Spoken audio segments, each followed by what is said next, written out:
Hi viewers, நம்ம இன்னைக்கு என்ன பார்க்க போகிறோம் அப்படின்னா தரமான ருசியான பிரிஞ்சு சாதம் எப்படி செய்கிறது, அதுவும் நிறைய பேருக்கு எப்படி செய்கிறது அப்படின்னு சொல்லி தான் நம்ம பார்க்க போகிறோம்.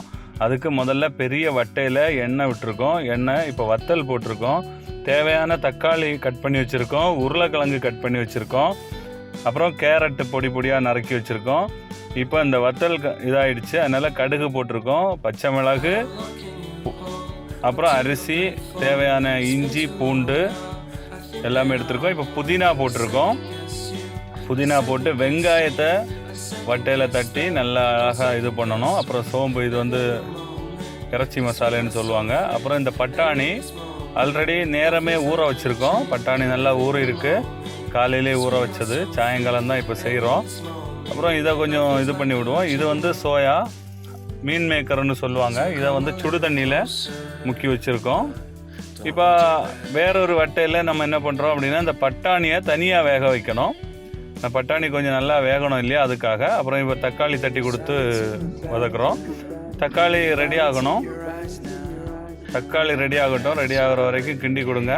அரிசி நம்ம வந்து ஆப்பிள் பொன்னி அரிசி தான் எடுத்திருக்கோம்.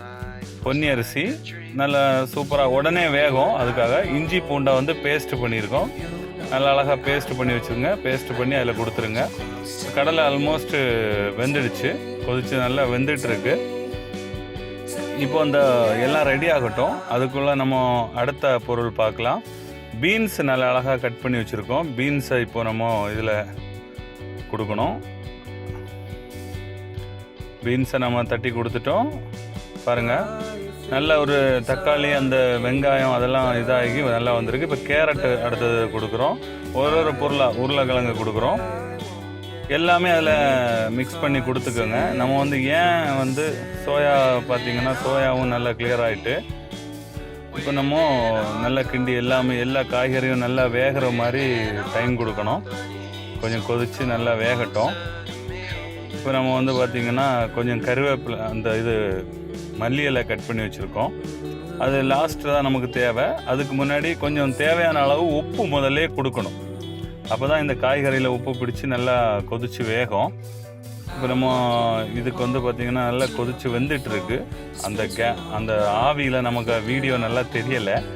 இப்போ பார்த்திங்கன்னா இது வந்து அரிசி எப்படின்னா 2 வாளியில் அளந்து எடுத்துருக்கேன் நான். அதாவது 1 கப் அரிசிக்கு 2 கப்பு தண்ணி வைக்கணும். அதான் நான் ஒரு வாளியில் அளந்துருக்கேன். அந்த வாளியில் 1 வாளிக்கு 2 வாளி தண்ணி, அந்த மாதிரி அளவில் நான் போட்டிருக்கேன். இப்போ பார்த்திங்கன்னா மிளகா பொடி, தேவையான மசாலாக்கள் கொஞ்சம் கொஞ்சம் போடணும். உங்களுக்கு காரம் எவ்வளோ வேணுமோ அதை போட்டால் போதும். இது வந்து மல்லிப்பொடி போடுறோம். மல்லிப்பொடி, வெந்தயப்பொடி, ஒன்று ஒன்றா போட்டுக்கிட வேண்டியதான்.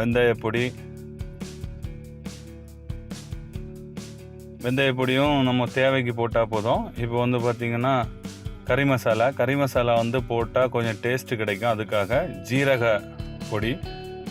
பொடி கொடுக்குறோம். ஜீரக பொடியும் அதே மாதிரி தான், நமக்கு எவ்வளோ வேணுமோ அவ்வளோ கொடுத்தா போதும். அப்புறம் காயமும் அதே மாதிரி தான், ஸ்மெல்லுக்கு தான் இது எல்லாமே. கொஞ்சம் குழந்தைங்களுக்கெல்லாம் பரிமாறுறதா இருந்தால் கொஞ்சம் கம்மியாக காரம் போடுங்க. அப்புறம் இந்த சோயாவை இப்போ நம்ம வந்து அதில் கொடுத்துருக்கோம். அதாவது மீன் மேக்கர்னு சொல்லுவாங்க. இது எவ்வளோ அதிகம் போடுறோமோ அவ்வளோ பிரிஞ்சு சாதம் நல்லா இருக்கும். இப்போ நம்ம அந்த அரிசியை ஒரு பாத்திரத்தில் நல்லா அழகாக கழுவி சூப்பராக எடுத்து அதையும் இந்த அரிசியை ஆட் பண்ணியாச்சு. இப்போ அரிசி வேகணும். நம்ம கொஞ்சம் வெயிட் பண்ணி தான் ஆகணும். கொஞ்சம் நல்லா கிளறி விட்டு சூப்பராக பார்க்கும்போதே நல்லா அந்த ஒரு கலர் உங்களுக்கு தெரியுதில்ல. நம்ம வந்து பிள்ளைங்களுக்கு, சின்ன குட்டி பிள்ளைங்களுக்கு கொடுக்குறதுனால கொஞ்சம் காரம் கம்மியாக கொடுத்துருக்கோம். இப்போ அந்த பட்டாணியை அதில் ஆட் பண்ணி கொடுக்குறோம். பட்டாணி ஏற்கனவே வெந்திருக்கனால அரிசி போட்டதுக்கு அப்புறமா நாம் அந்த பட்டாணியை ஆட் பண்ணால் போதும். சூப்பராக இப்போது பிரிஞ்சு சாதம் வேக தொடங்கிடுச்சு. கொஞ்சம் கொதிக்க விடணும் இல்லையா. அதப்போ இப்போது நமக்கு எதாவது உப்பு வேணும் அப்படின்னா போட்டுக்கணும். இல்லை மெயினாக நெய் சேர்த்துக்கணும். நம்ம வந்து நல்ல ஸ்மெல்லாக சூப்பராக டேஸ்ட்டாக வர்றதுக்கு நெய் சேர்க்கணும். நெய் நான் வந்து கொஞ்சம் தான் விட்டுருக்கேன், நீங்கள் வந்து நிறைய சேர்த்துக்கலாம். சரிங்களா. இப்போ கொஞ்சம் கொதிக்கட்டும். அதுக்குள்ளே கொஞ்சம் கருவேப்பிலை கொடுத்துருக்கோம். கருவேப்பிலை சேர்த்து கிண்டி விடுங்க. அதுவும் வேகட்டும் நல்ல மாதிரி.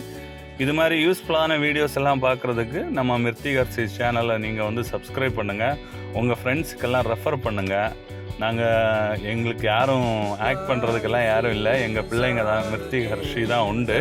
அவங்கள வச்சு தான் இதெல்லாம் பண்ணிகிட்ருக்கோம். பாருங்கள், அரிசி நல்லா கொஞ்சம் ரெடியாகி வந்துகிட்டே இருக்குது. சரிங்களா? நீங்கள் அந்த சேனலுக்கு சப்போர்ட் பண்ணுங்கள், எல்லா வீடியோஸுக்கும் லைக் கொடுங்க, கமெண்ட் கொடுங்க, எங்களை தொடர்ந்து ஆதரவு பண்ணுங்கள். உங்கள் இதில் தான் நாங்கள் வளர்ந்துட்டுருக்கோம். இப்போ பார்த்திங்கன்னா நம்ம தண்ணி எல்லாம் போயிடுச்சு பாருங்கள். பிரிஞ்சு சாதம் அழகாக ரெடி ஆகிட்டு வருது. பார்க்கும்போது அப்படி நல்லா அழகாக இருக்குது, சாப்பிடணும் போல் இருக்குது. நல்லா அந்த இடத்துல செய்யும்போது நம்ம மிர்த்திகர்ஷியெல்லாம் இருந்தாங்க. கொஞ்ச நேரம் ஆஃப்டர் ஃபியூ மினிட்ஸ், அதாவது என்னென்னா மூடி வச்சுருக்கோம். மிர்த்திகர்ஷிக்கு என்னென்னா இதை எப்படியா சாப்பிட்ணும், ஆனால் நைட்டு தான் பரிமாறுவாங்க அப்படிங்கிறது மிர்த்திகர்ஷிக்கு தெரியாது. இது அந்த நேரம் நல்ல ஸ்மெல்லாக இருந்தது, சூப்பராக இருந்ததா, சுட சுட இருந்ததா, சாப்பிட்ணுன்னு நீங்களும் அந்த இடத்துல இருந்திருந்தால் சாப்பிட்ருப்பீங்க. அந்த மாதிரி தான் இருந்துச்சு. பயங்கர டேஸ்ட்டாக இருந்துச்சு, சும்மா சொல்லுங்க, நல்ல டேஸ்ட்டாக இருந்துச்சு. பாருங்கள் எவ்வளோ அழகாக இருக்குது பாருங்கள். பட்டாணி எல்லாம், அந்த சோயா இதெல்லாம் மிக்ஸ் ஆகி உங்கள் பிள்ளைங்களுக்கும் செஞ்சு கொடுங்க, வீட்டில் நல்லா விரும்பி சாப்பிடுவாங்க. இப்போது வேறு ஒன்றும் இல்லைங்க, ஒரு டெக்கரேஷன் பண்ண போகிறோம். அதுக்காக இந்த ரைஸ் எல்லாம் ஆல்மோஸ்ட் ரெடி ஆகிட்டு பாருங்கள். ஒரு கப்பு தண்ணி கூட நம்ம வடிச்செடுக்கலை. இப்போ ஒரு சின்ன டெக்கரேஷன் தான் பண்ணுறோம். அந்த மல்லி இலையை அப்படியே தூவி விட்டு, இதில் நம்ம தண்ணி எதுவுமே வெளியே எடுக்காமல் அதிலே விட்டு வேக விட்டு, அதுக்கு தான் அந்த அளவான தண்ணியை கொடுத்துருக்கோம். உங்கள் எல்லாருக்கும் இந்த ரைஸ் பிடிச்சிருக்கோம். லைக் பண்ணுங்கள், கமெண்ட் பண்ணுங்கள். பாய் பாய்.